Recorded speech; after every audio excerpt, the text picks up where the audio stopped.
Hello दोस्तों, मैं आकाश आपका स्टडी विद कॉन्सेप्ट के इस चैनल पर बहुत बहुत स्वागत करता हूं। जैसा कि हमारे द्वारा एक सीरीज चलाई जा रही है जिसमें हम यूपीएससी प्री के क्वेश्चनों का डिस्कशन कर रहे हैं। इसी श्रृंखला को आगे बढ़ाते हुए आज फिर स्टार्ट करते हैं अपने क्वेश्चनों की श्रृंखला को। तो क्वेश्चन है 70 नंबर का जो है, इसमें लिखा है कि निम्नलिखित में से किस मूर्तिकला में सदैव हरित स्तरित चट्टान जैसे शिस्ट का प्रयोग माध्यम के रूप में होता था। अब ऐसे क्वेश्चन में हम करते क्या है कि हमको जो मूर्तिकला है उनके बारे में जानना जरूरी है। अब मूर्तिकला के बारे में जानना जरूरी है तभी हम ऐसे क्वेश्चनों को कर पाएंगे, वरना ऐसे क्वेश्चनों को हम नहीं कर पाएंगे। तो अब जैसे अब लेते हैं मौर्य काल की जो मूर्तिकला थी, जो मौर्य काल की जो मूर्तिकला थी उसमें ऐसी क्या विशेषताएं थी जो उस काल को बारे में जो है। तो उसमें हम देखते हैं कि पहली बात तो मौर्यकालीन जो मूर्तिकला थी वो चौथी से दूसरी सदी ईसा पूर्व में विकसित हुई। ठीक है, उसके बाद क्या है कि मौर्यकालीन जो मूर्तिकला थी इसमें बात सबसे बड़ी बात यह है कि इस कला में जो थे इसमें अशोक के स्तंभ जो थे वो मिलते हैं। और ये जो स्तंभ थे ये नवीन मतलब नए एवं महान मतलब बड़े या विशाल रूप में दर्शाए गए हैं जो अशोक के स्तंभ में। उसी प्रकार इसमें क्या किया गया था, इसमें पाषाण मतलब पत्थर के ये स्तंभ मिलते हैं और पत्थर के स्तंभ थे। और ये क्या है, उत्कृष्ट जो उस काल की कला थी के प्रतीक हैं। पहली बात तो क्या है कि इसमें अशोक के स्तंभ मिले हैं जो नवीन और महान उस काल की जो मूर्ति कला है उसको दर्शाते हैं। दूसरी बात है पाषाण, पत्थर के बने थे और उत्कृष्ट कला के द्योतक थे। और इसमें एग्जाम्पल के रूप में हम दे सकते हैं जैसे सारनाथ का मूर्ति शिल्प जो उस काल की अनुष्ठी विशेषता थी। तो अब देखो जैसे मूर्तिकला, जैसे इसमें मैंने देखा है कि मौर्यकालीन मूर्तिकला है। मौर्यकालीन मूर्तिकला के बारे में मुझे इतना पता है तो हम क्वेश्चन को हैंडल अच्छी तरह कर सकते हैं। और सबसे बड़ी बात यह है कि जो क्वेश्चन जब हम अटेंड करते हैं तो हम क्या है, जैसे अब मैं प्रीवियस क्वेश्चन ही करा रहा हूँ तो हम क्या करते हैं कि हम जब क्वेश्चन को जानते हैं तो हम उसका सीधा मतलब आंसर लगा देते हैं, जबकि ऐसे क्वेश्चन करने नहीं चाहिए क्योंकि हमको बाकी क्वेश्चन जो ऑप्शन दे रखे हैं क्वेश्चन में उनको भी तो देखना होगा। भाई क्वेश्चन करने का मोटिव क्या होना चाहिए कि भाई क्वेश्चन हम जब कर रहे हैं तो उसमें सबसे बड़ी बात है कि ये नहीं देखना कि हमको आता है, ये भी देखना है कि हमको कौन कौन सी नहीं आती। जब हम इसका विश्लेषण करते हैं तो उसका यही तो उद्देश्य होना चाहिए कि जब जिन क्वेश्चनों के जिन हम आंसर जानते हैं बाकी वो ऑप्शन गलत क्यों है उनको भी जानना जरूरी है ना। तो ऐसे हमने एक क्वेश्चन किया है। तो इसमें मूर्तिकला की जो मौर्यकालीन मूर्तिकला थी उसको हमने जैसे अशोक के स्तंभ कैसे करके जो हमको इसके बारे में पता था उसको हम बताया है। उसी प्रकार जैसे मथुरा मूर्तिकला थी। अब मथुरा मूर्तिकला की जब पहली बात तो यह कि ये समय काल क्या था, इसमें सबसे बड़ी बात है कि यह 3री शताब्दी ईसा पूर्व से 12वीं सदी ईसवी में विकसित हुई। ये तो इसका समय काल हो गया। अब इस काल में क्या क्या मूर्तिकला की जो विशेषता थी क्या आई थी, तो इसमें सबसे बड़ी बात है सभी धर्मों जैसे उस टाइम के जो भी धर्म थे की मूर्तियां थी। सबसे ज़्यादा इसमें मूर्तियां जो थी वो थी महात्मा बुद्ध की। और महात्मा बुद्ध की जो मूर्तियां थी उस इसमें सर्वाधिक महत्व दिखाया गया है बौद्ध धर्म का, जो बौद्ध धर्म था। और ये बौद्ध धर्म उस टाइम में मतलब सबसे ज़्यादा मूर्तियां इसी की मिली हैं। और इसमें भी क्या है कहाँ कहाँ से मिली है, हमको एग्जाम्पल के रूप में देखना हो तो हम देखते हैं कि सारनाथ से मिली है, पहली बात। श्रीवास्ती, और तीसरा है कौशाम्बी। जो उस काल में ये मूर्ति हमको मिली है वहां से मिली है, मथुरा की जो मूर्ति कला थी। तो अभी मथुरा मूर्ति कला के बारे में हमने पता लगा लिया। अगली बात है, मथुरा की पता चल गया, मौर्य की चल गया। अगली बात है गांधार। इसमें जो ऑप्शन दे रखा है गांधार वाला, इसमें जो ऑप्शन दे रखा है गांधार वाला, गांधार मूर्ति कला, मूर्ति, इसके बारे में जानना जरूरी है, क्योंकि मूर्ति कला से क्वेश्चन अक्सर आते ही हैं ज़्यादातर है। प्री में नहीं तो मेंस में भी आएंगे, ऐसी बात नहीं। तो ये विशेषता हमको वहाँ भी काम आएंगी पहली बात तो। अब जैसे इसमें क्या था, इसमें सबसे बड़ी बात है कि इसकी जो विशेषता थी उसमें सबसे बड़ी बात है कि पहली बात तो एक समय काल क्या था इसका। तो ये पहली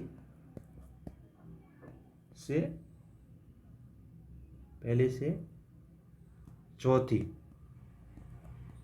ईस्वी तक, पहली शताब्दी से चौथी ईस्वी तक इसका समय काल था। पहली शताब्दी ईसा पूर्व नहीं सॉरी, ईस्वी से चौथी शताब्दी ईस्वी तक था इसका समय काल हो गया।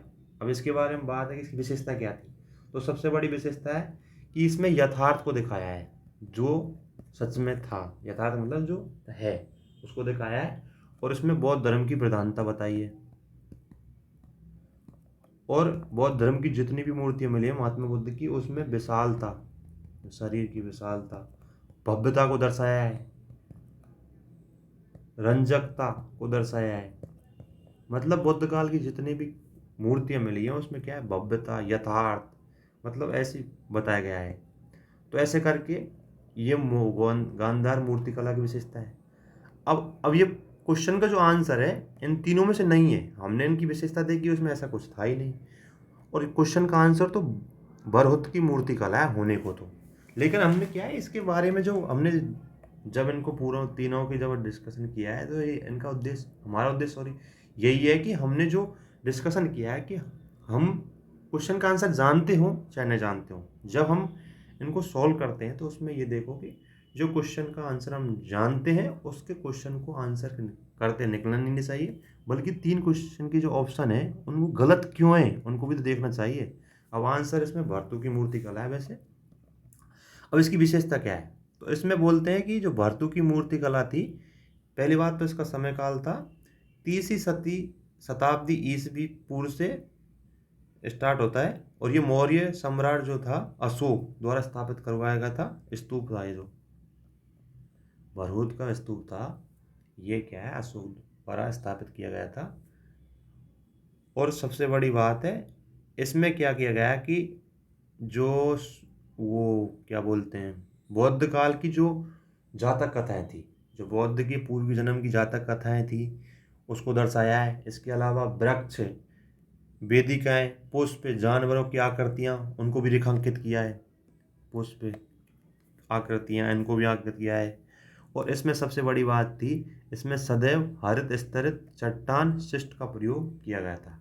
अब ये हमको क्वेश्चन को हमने ऐसे किया है, तो ऐसे करेंगे तो आपको क्वेश्चन प्रीवियस क्वेश्चन करने का फायदा मिलेगा, वरना क्वेश्चन प्रीवियस क्वेश्चन कितने भी कर लो कोई फायदा नहीं मिलेगा, क्योंकि हमको डिटेल निकालनी है, अटेंड कैसे करना है ये देखना है। तो अगला क्वेश्चन देखते हैं हम। जैसे सूची फर्स्ट, सूची सेकंड को सम्मिलित कीजिए और सूचियों के नीचे दिए गए कूट का प्रयोग करते हुए सही उत्तर का चयन कीजिए। अब मतलब यह है कि मिलान करना है हमको। अब कल हमने जैसा कि क्वेश्चन को अटेंड किया था, ऐसे ही क्वेश्चन को आज अटेंड करना है। तो हम क्या है, जैसे इनमें से चारों में से 2 को जानते हो मान लें, तो 2 के आधार पर आंसर निकालने की कोशिश करते हैं। जैसे अब विशाख दत्त है, अब विशाख दत्त जो है ये किससे संबंधित था। अब मान लें आप जानते हैं, तो विशाख दत्त ने क्या किया था, तो ऐसे याद आएगा कि विशाख दत्त एक नाटक लिखा था, तो ये नाटककार हो सकता है क्योंकि नाटक लिखा था। और उसने नाटक कौन सा लिखा था, मुद्दा राक्षस नाटक लिखा था। तो अब जैसे ये विशाख दत्त का नाटक, अब एक का 2, अब 1 का 2 ये रहा और 1 का 2 ये रहा, मतलब दोनों में है। अब अगला भी वो जानना जरूरी है। तो अगला देखते हैं हम बारहमहीर। बारहमहीर, तो बारहमहीर आपने सुना ही होगा। गुप्त काल में जो बारहमहीर था वो खगोल विज्ञान संबंधित था। बी का 3, अब बी का 3 जैसे इसमें देखते हैं, बी का 3 इसमें है। अब बाकी हम और क्वेश्चनों की जो ऑप्शन है उसको जाने चाहे ना जाने, तो बी का 3 तो सीधा हम आंसर निकाल देंगे सी। अब इससे फायदा क्या हुआ कि दो जो ऑप्शन है उनके आधार पर हमने आंसर निकाल लिया, तो ऐसे आंसर आ गया। अगला क्वेश्चन है जो 19वां है कि प्राचीन भारत के निम्नलिखित ग्रंथों में से किसमें पति द्वारा परित्यक्त पत्नी के लिए विवाह विच्छेद की अनुमति दी गई है। अब जब हम प्राचीन काल के ग्रंथ शायद उनके जो उनको पढ़ेंगे तो उसमें ये बताया गया है कि मतलब ऐसा कौन सा ग्रंथ है जिसमें पति द्वारा परित्यक्त पत्नी के लिए विवाह विच्छेद की बात की गई है। तो ऑप्शन देखते हैं कि कामसूत्र में, मानव धर्म शास्त्र में, शुक्र नीतिसार में और अर्थ में। तो ऑप्शन के हिसाब से तो हमको अंदाज़ा बिल्कुल नहीं लग रहा। ऐसे क्वेश्चन को अटेंड करने की सीधी सी बात है, जब हम जानते हैं तभी इस क्वेश्चन को अटेंड करें, वरना एक ऐसे क्वेश्चन गलत होने की संभावना ज़्यादा है। वैसे इसका आंसर अर्थशास्त्र है। अर्थशास्त्र में क्या गया कि जो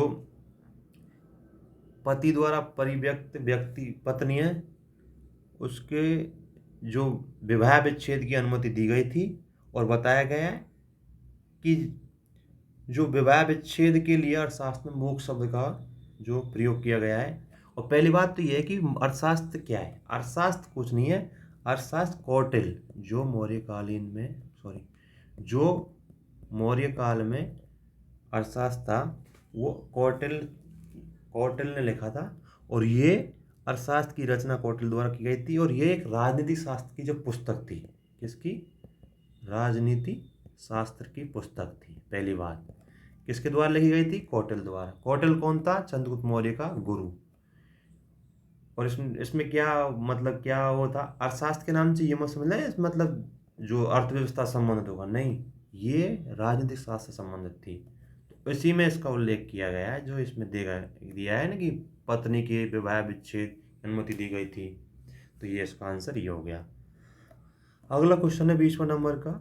ये भी ऐसे कूट दिया गया है और ये इनको मिलान करना है हमको। एक सूची को सूची सेकंड से मिलान कीजिए और सूचियों के निम्नलिखित में कूट का प्रयोग करते हुए सही उत्तर का चयन कीजिए। अब इसमें देखो जैसे गुप्त, अब गुप्त की क्या है कि मतलब इधर तो वंश दे दिए और इधर जगह दे दी, मतलब स्थान। तो गुप्तों का जो स्थान था तो वो देवगढ़, जैसे इसमें देवगढ़। तो अब इसमें देखो ऑप्शन 1 का 4 दो जगह अभी तो। अब जैसे चंदेलों को देखेंगे तो खाजुराह है जो शायद खाजुराह में मंदिर भी है जो चंदेलों द्वारा बनाया गया था। तो अब इसमें देखो जैसे चंदेलों का खाजुराह है, चंदेलों का खाजुराह बीमार है, चंदेलों का खाजुराह ये 3, बी का 3 इसमें आ रहा है। अब देखो हमें बाकी का जान ही नहीं है, फिर भी हम आंसर निकाल रहे हैं बी का 3, तो ऐसे निकल गया आंसर, खत्म। तो ऐसे क्वेश्चन हम क्या है कि हम दो ऑप्शन है उनको आधार पे भी आंसर निकाल सकते हैं ऐसे करके। अगला क्वेश्चन है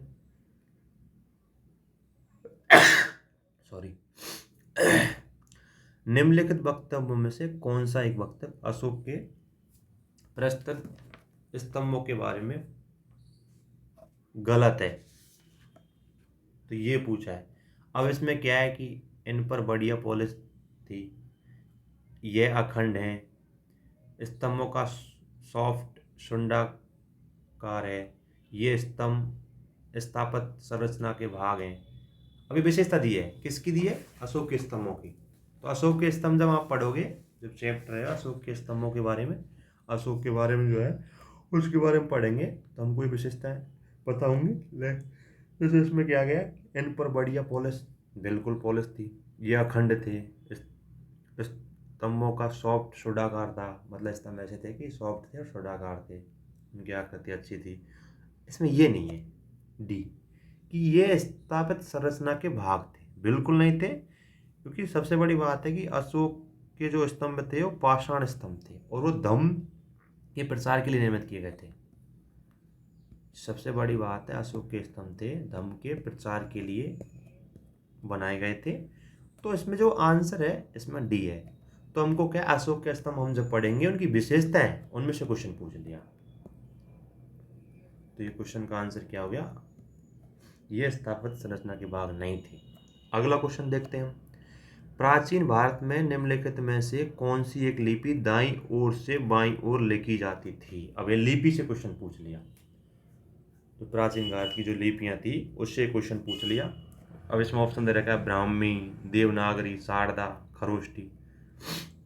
तो ऐसा बोलते हैं कि खरोष्टी जो लिपि थी उसमें ऐसा किया जाता था कि लिपि को दाईं ओर से बाईं ओर लिखा जाता था। और खरोष्टी लिपि को जो इसको पहली बार जो पढ़ा गया था वो जेम्स प्रिंसेप जिसने पढ़ा था सॉरी। और ये अशोक के अभिलेखों को पढ़ने की दिशा में बढ़ाया गया कदम था। मतलब अशोक के कदम, मतलब सॉरी, अशोक के जो अभिलेख थे वो खरोष्टी लिपि में लेके गए थे। उसे जेम्स प्रिंसेप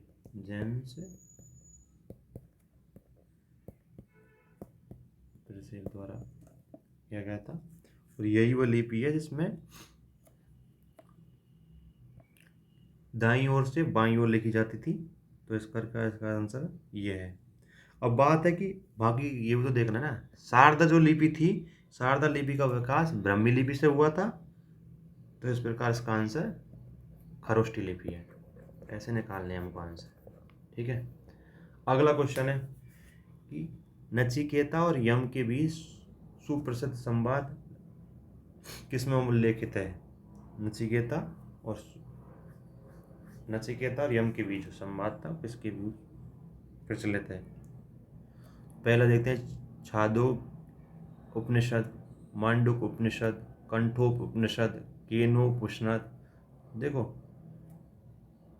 मंडूक में तो यह है सत्यमेव जयते वाला, सत्यमेव जयते करके कुछ, तो ये तो नहीं है जयते, तो ये तो नहीं है। बाकी कनुष्ठ उपनिषद इसका आंसर है। इसमें कहा गया है कि नचिकेता द्वारा, जो नचिकेता थी और यम, जो यमराज बोलते हैं हम इसे, मृत्यु के देवता,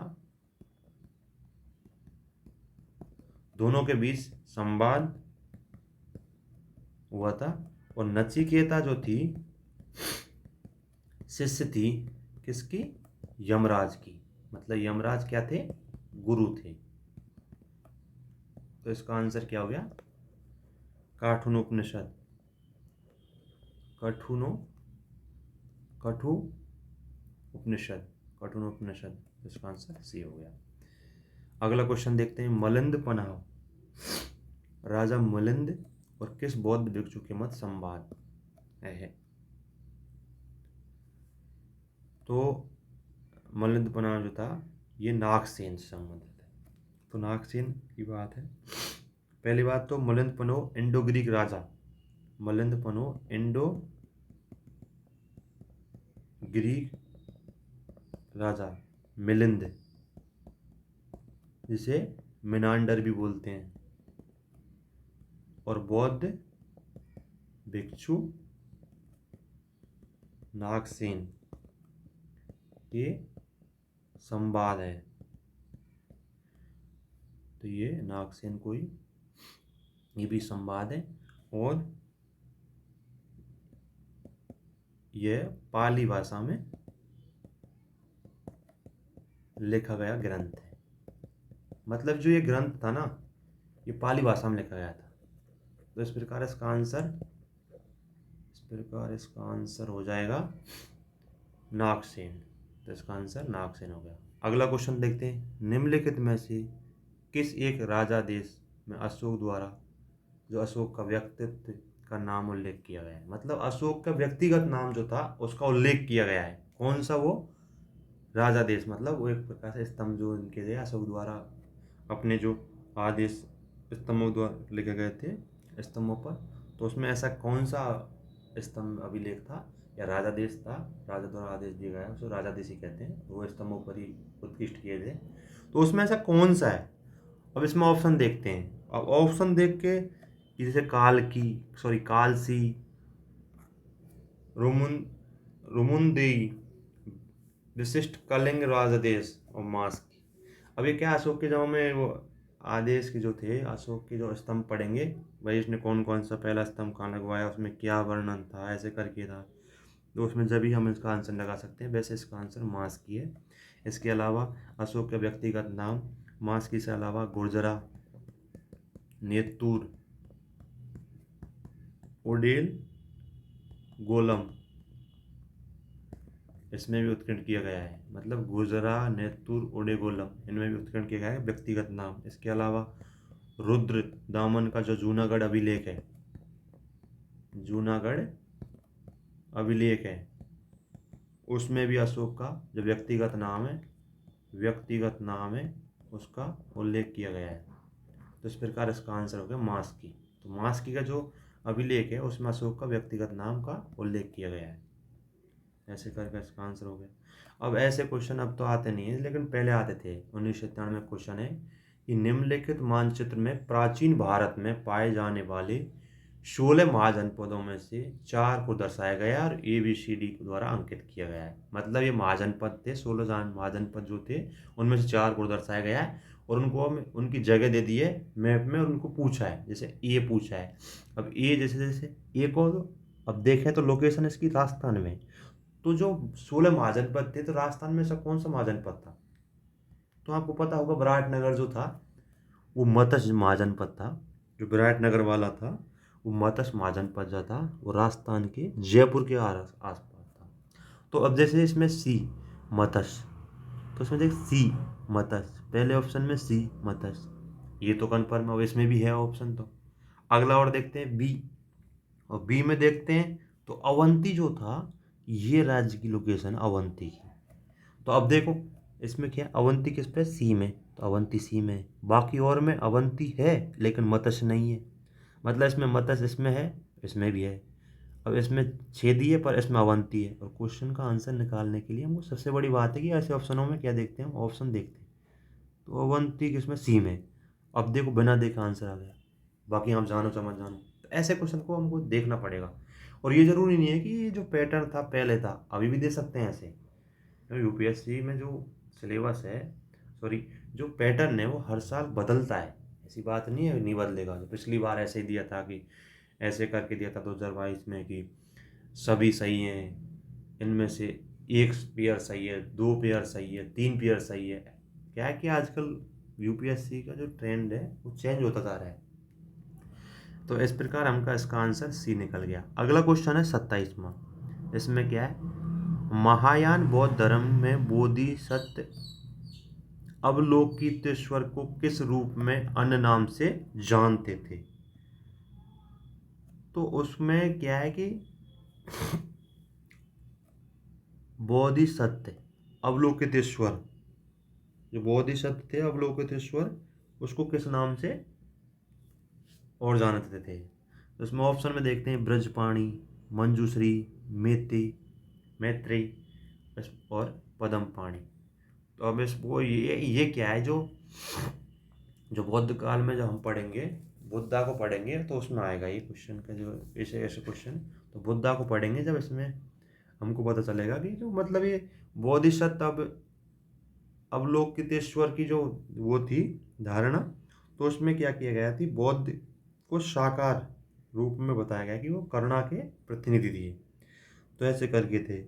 और महायान शाखा में सबसे बड़ी बात है, महायान जो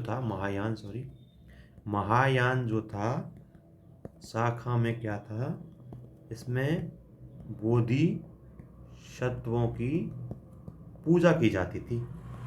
तो पूजा की जाती थी। और ये जो अवलोकितेश्वर जो है संस्कृत में अवलोकितेश्वर को पद्म पाणी अथवा लोकेश्वर के रूप में जानते हैं।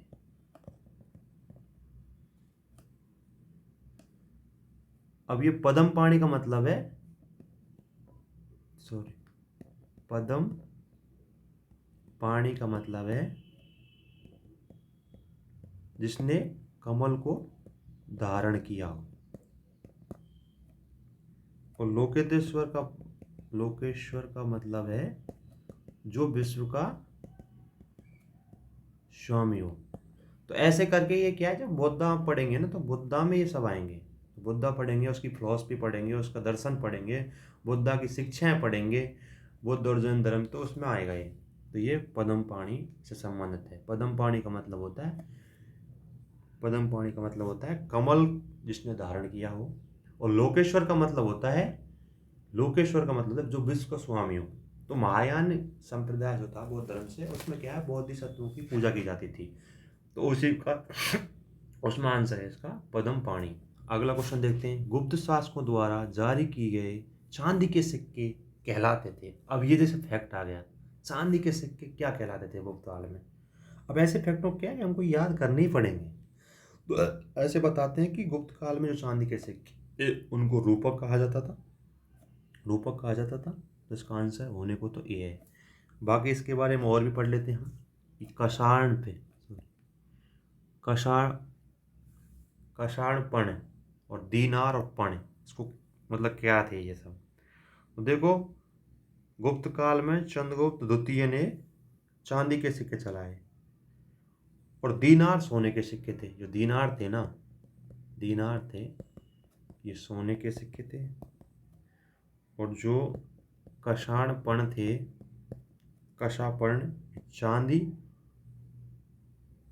व तांबे के थे, चांदी व तांबे के थे। इसी प्रकार पण जो थे ये तांबे के सिक्के थे। तो अब देख, पण तांबे के सिक्के, तो इसका आंसर हो गया रूपक। अभी फैक्ट है, हम पढ़ेंगे जब हम कि भाई चांदी के सिक्के क्या कहलाता है, रूपक, आंसर खत्म। क्योंकि आपने जब फैक्ट पढ़ा है गुप्त काल, इनकी जितने भी, गुप्त काल हुआ, मौर्य काल हुआ, मौर्योत्तर काल हुआ, महाजनपद काल हुआ, ऐसे हम जब उनको पढ़ेंगे तो उसमें फैक्ट आएंगे, और उन फैक्ट को तो पढ़ना ही पड़ेगा। फ्री में तो फैक्ट पढ़ना ही पड़ेगा, इसका कोई वो दो राय नहीं है। ऐसे अगला क्वेश्चन है 29वां क्वेश्चन। सूची 1 और सूची 2 को सम्मिलित कीजिए और सूचियों के नीचे दिए गए कूट को प्रयोग करते हुए उसका सही उत्तर दीजिए। अब इधर ग्रंथकार जिन्होंने ग्रंथ लिखा है और उसका मूल ग्रंथ, भाई इसके द्वारा जो लिखा गया ग्रंथ है वो कौन सा है। अब ये भी फैक्ट ही है, समझो कि 12 महीने क्या लिखा, 12 महीने से, अब इसमें मैं जानता हूँ, मान लें तो मैं 12 महीने क्या लिखा था, तो 12 महीने लिखा था व्रत संहिता। तो जैसे इसमें ये 3, अब एक का 3 दो जगह अभी भी। वैशाख दत्त ने क्या लिखा था, तो मान ले वैशाख दत्त ने लिखा, मैं दूसरा भी जानता हूँ, तो दूसरा देखते हैं हम, देवी चंद्रगुप्तम। अब वी का क्या है, वी का 4, बी का 4, अब बी का 4 दोनों में अभी भी है। अब ऐसे क्वेश्चन हम अब तक क्या देख रहे थे कि 2 ऑप्शन को जानते हैं तो तीसरा आंसर निकाल सकते थे, लेकिन इसमें अभी भी नहीं है। तो ऐसे क्वेश्चन में थोड़ा वो हो जाता है कि इसमें सबको जानना एक प्रकार से वो ज़रूरी हो जाता है। अब इसमें शूद्रक, शूद्रक द्वारा मृच्छकटिकम लिखी थी, मूल ग्रंथ था जो। अब मृच्छकटिकम शूद्रक द्वारा, शूद्र C2, C2 ये, तो इसका आंसर बी। ऐसे इसका आंसर बी हो गया। तो ऐसे ही है, मतलब जब कूट आते हैं इसमें क्या होता है कि आपको ये देखा जाता है कि आप कितना जानते हैं, मतलब उसके बारे में। कई बार तो क्या 2 ऑप्शन देखे थी आंसर निकल जाता है। इसमें क्या 2 से काम नहीं चला, दोनों समान दे रखे, तो तीसरा भी देखना पड़ा। तो ऐसे क्वेश्चन में थोड़ा ये है कि हम सबको जानना ज़रूरी हो जाता है। तो इसलिए तो बोलते हैं कि यूपीएससी में ऐसा कुछ नहीं है कि भाई आपको थोड़ा पढ़ के ही पास हो जाएंगे। इसमें क्या है, आपको पढ़ना सब पड़ेगा। बाकी ये है कि क्राइटेरिया एरिया क्या है कि भाई क्वेश्चन कहाँ से पूछ रहे हैं बार बार, तो वो फिक्स करना पड़ेगा, ये तो है। ऐसे ही क्वेश्चन ही आपका आंसर निकल गया। अगला क्वेश्चन है कि निम्नलिखित में से कौन सा प्राचीन भारत में व्यापारियों का निगम था। अब यहाँ आपने पढ़ा होगा कि जो श्रेणियाँ थी, गिल्ड थी, जो गिल्ड वगैरह थी, श्रेणियाँ थी, वो क्या था कि व्यापारियों का एक संगठन होता था, और जहाँ जब व्यापार करता था लोग सब, और ये श्रेणियाँ बनाते थे। उसमें क्या होता था, जैसे वस्तु की कीमत डिसाइड होती थी। भाई वस्तु जो थी, वस्तु की कीमत क्या होगी, उसकी माप क्या होगी, उसका कितना हम इसका उपयोग करेंगे, क्या मतलब इसमें क्या क्या चलेगा, सिक्के मतलब कौन कौन सी मुद्राएं चलेंगी, ऐसे करके था। तो अब इसमें भी फैक्ट पूछा है, व्यापारियों का निगम का नाम पूछा है। व्यापारियों का निगम का नाम जैसे अब इसमें ऐसा कुछ नहीं है भाई, इसमें तो पढ़ना ही पड़ेगा। मतलब फैक्ट तो ऐसे हैं कि इसमें तो आपको रटना ही पड़ेगा या कुछ भी मान लो पढ़ना ही पड़ेगा। तो इसमें क्या है, मणिग्राम। मणिग्राम क्या है, एक वो था, क्या था, व्यापारियों का निगम था। और ये मणिग्राम जो था, ये पश्चिमी चालुक्य शासकों के समय, मतलब पश्चिमी चालुक्य शासकों के समय भारतीय व्यापारों का एक प्रभावशाली गिल्ड था। वही व्यापारियों का निगम, गिल्ड ही बोलते थे उसे। तो ऐसे करके, ऐसे तो ये आपको पढ़ना ही पड़ेगा। तो इसमें आंसर लग गया मणिग्राम। अगला क्वेश्चन देखते हैं। पुलकेशन प्रथम बादामी शिलालेख शक वर्ष 465 का दिनांकित है। यदि इसे विक्रम संवत में दिनांकित करना हो तो उस वर्ष क्या होगा। तो देखो अब ये क्वेश्चन थोड़ा ऐसा पड़ गया कि इसमें तो आपको वो निकाला है, मतलब एक ये दे रखा है, उसमें वो निकालने की भाई ये संवत, विक्रम संवत में दिनांक कौन सी थी, कौन सा वर्ष था। देखो सीधा सी बात है, अब ये आपको पता चलना पड़ेगा कि जो शक संवत था, शक संवत था वो 78 ईस्वी में प्रारंभ हुआ, जबकि विक्रम संवत जो था 58 ईसा पूर्व से शुरू हुआ।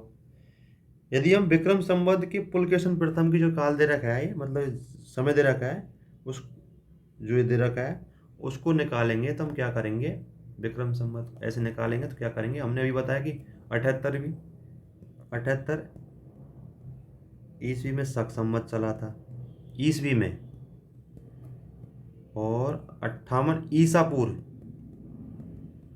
इसमें विक्रम संवत चला था। और हमको ये दे रखा है 465 प्लस 78 प्लस 58, इन सबको जोड़ना पड़ेगा, तब जब इसका काल आएगा इन सबको जोड़ेंगे तो इसका आएगा 601। तो इसका आंसर 601। ये क्या है, ऐसे क्वेश्चन है, मतलब ये क्वेश्चन क्या है कि ऐसे पूछ लिया, उस टाइम का दिनांक दे दिया, शक संवत वर्ष दिनांक दे दिया और पूछ रहे विक्रम संवत के दिनांक निकालिए। तो उसमें क्या है, 465 दे रखा है, और जो शक संवत था 78 ईसा पूर्व, सॉरी 78 ईस्वी, और विक्रम संवत था 58 ईस्वी पूर्व, इन तीनों को जोड़ दिया तो आंसर निकल गया हमारा 601। तो ये एक दिनांक पूछ लिया, और शक संवत और विक्रम संवत के बीच जो संबंध था उसको इसमें बताना था। तो इसमें इस प्रकार इसका आंसर ये हो गया। अगला क्वेश्चन है, यूनानी कुषाण शकों में से कई हिंदू धर्म के स्थान पर बौद्ध धर्म अपनाए, क्यों। भाई यूनानी जो आए थे, कुषाण आए थे, शक आए थे इंडिया में, तो उन्होंने हिंदू धर्म ही क्यों नहीं अपनाया, जबकि बौद्ध धर्म अपना लिया। बौद्ध धर्म ही क्यों अपनाया, हिंदू धर्म की वैसे क्या कमी थी जिसकी वजह से नहीं अपनाया। अब इस ऑप्शन देखो, तो ऑप्शन देखें, तो ऑप्शन देखते हैं आप इसमें कि बौद्ध धर्म उस समय प्रबुद्ध था, तो ऐसा तो ज़रूरी नहीं है। मतलब बौद्ध धर्म का उस समय प्रभुत्व था, भाई और भी धर्म थे, जैसे हिंदू था, बौद्ध था, जैन था, सभी थे धर्म। तो उन्होंने युद्ध और हिंसा की नीति को परित्याग कर दिया था बौद्धों ने। मतलब ये भी है ऐसे, तो भाई उसने तो ये तो अब बौद्धों से अलावा उन्होंने भी कर रखा था। बौद्धों ने पूरी तरह से हिंसा का नीति का वो नहीं किया था, जैनों ने किया था ये चीज़ें। तो ऐसा इसमें भी नहीं है। जाति प्रथा के अभूतपूर्व हिंदू धर्म की ओर आकर्षित नहीं हुए। जाति प्रथा हिंदू धर्म के बारे में बताया। देखते हैं अगला ऑप्शन देखने के बाद, बौद्ध धर्म के माध्यम से भारतीय समाज तक पहुंच अधिक आसान थी। ऐसा तो बिल्कुल नहीं था, आसान कैसे हो सकती है, हिंदू धर्म भी तो था ना उस टाइम, जैन धर्म भी था। अब जैसे इसमें दे रखा है सी ऑप्शन, जाति प्रथा से अभिभूत हिंदू धर्म की ओर आकर्षित नहीं होने, मतलब जाति प्रथा हिंदू धर्म में ज़्यादा थी, जबकि बौद्ध और जैनों में क्या था कि जाति प्रथा उस टाइम कम थी। तो इसका आंसर सी है, मतलब जाति प्रथा का जो प्रभुत्व था वो हिंदू धर्म में ज़्यादा था। तो ऐसे ऑप्शन देखेंगे, हम पूरे ऑप्शन को पढ़ेंगे उसके बाद हम इसको निकालेंगे। तो यही कारण था इसका। तो इसका आंसर हो गया सी, जाति प्रथा हिंदू धर्म में ज़्यादा थी, इस कारण से हिंदू धर्म को छोड़ के बौद्ध धर्म की ओर अग्रसर हुए। और बौद्ध धर्म उस टाइम उदार था, उसमें जाति प्रथा की कमी, मतलब जाति प्रथा भी कम थी, जाति प्रथा थी नहीं, सॉरी, कम क्या, थी नहीं उस टाइम। दूसरी बात है कि सभी वर्गों के लोगों को उसमें आने की अनुमति थी, भेदभाव नहीं किया जाता था उसमें। ऐसे करके इसका आंसर सी निकल गया। अगला क्वेश्चन देखते हैं। अशोक के जो प्रमुख शिलालेख जो संगम राज्य के विषय में हमें बताते हैं, अब वही देख लो, अशोक का फिर से आ गया।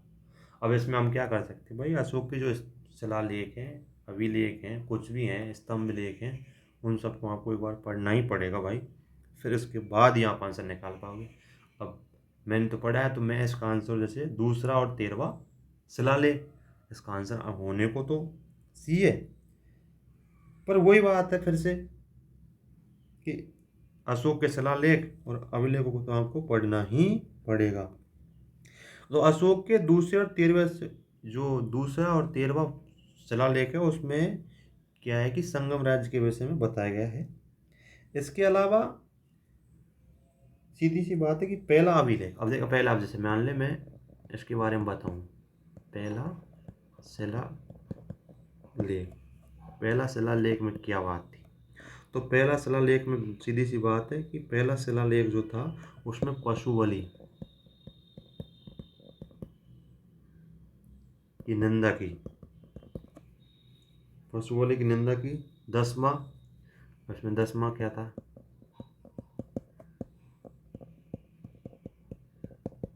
10वां शिलालेख में क्या था, 10वां, पहला में तो पशु की जो हिंसा होती थी, पशु की जो हत्या करते थे लोग पशु बलि के रूप में, उसकी निंदा की थी। 10वें में क्या था, गौरव की निंदा की, ख्याति और गौरव, ख्याति और गौरव, मतलब जो प्रसिद्धि उसे तो कहते हैं ख्याति, उसकी निंदा की थी।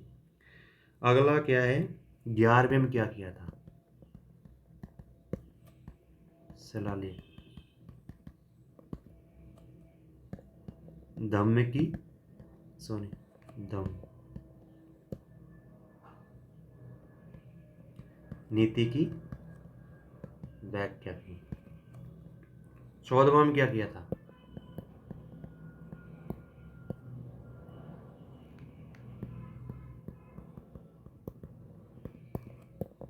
14वां शिलालेख में धार्मिक जीवन के प्रति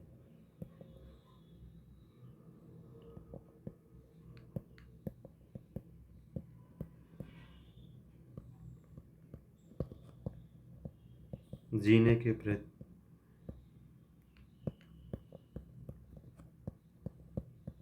प्रेरित किया। तो अभी देखो ये 10वां में क्या किया, 11वां में क्या किया, 14वां में क्या था, पहला में क्या किया, तो ये तो आपको पढ़ने ही पड़ेंगे, ऐसे कोई चारा नहीं है। तो ऐसे करके इसका आंसर सी हो गया।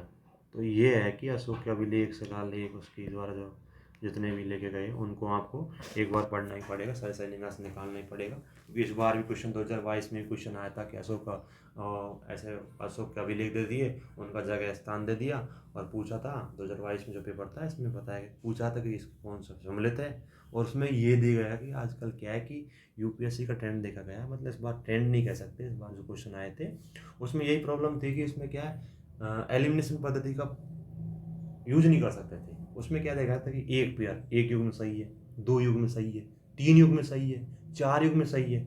अब उसमें क्या आंसर निकालना ही कठिन इसलिए हो जाता है कि उसमें से हमको चारों को पता हो भाई, चारों के बारे में पता हो तभी आंसर निकाल सकते हैं। तो ये है कि आपको अब डीपली पढ़ना ही पड़ेगा। बाकी हम आज 33 क्वेश्चन तक आ चुके हैं और आगे इसी श्रृंखला को आगे बढ़ाएंगे। अब हम इसी वीडियो को यहीं समाप्त करते हैं। जय हिंद।